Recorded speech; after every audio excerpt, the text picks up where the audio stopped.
Sortuk bere izaera independentista aldarrikatu du, Euskal Herriarentzat independentzia eta subiranotasuna defendatzen dituen alderdia dela gogoraraziz. Eta horrela egiten dugu, pentsatzen dugulako independentzia dela gure herriak mundu globalizatuan bizi irauteko modu bakarra.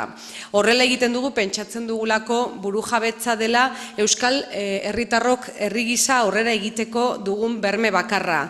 Burujabetza politikoa, sozial zein ekonomikoa. Halaber, foralitatea kritikatu dute, Euskal Herriari indarrez ebatxiriko burujabetzaren arrastoak baino ez direla argudiatuz.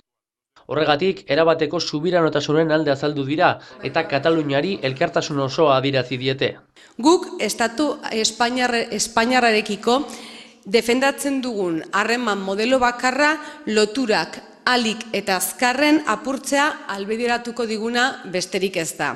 Herritar kataluniarraren erabakitze eskubidearen nahiarekiko, independentziaren aldeko euren borrokarekin bat egiten dugu.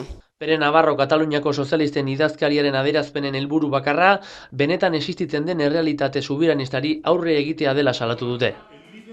Gure ustez oso esanguratsua da eztabaida hau posizio zentralista atzerakoietatik abiatzea, hain zuzen ere.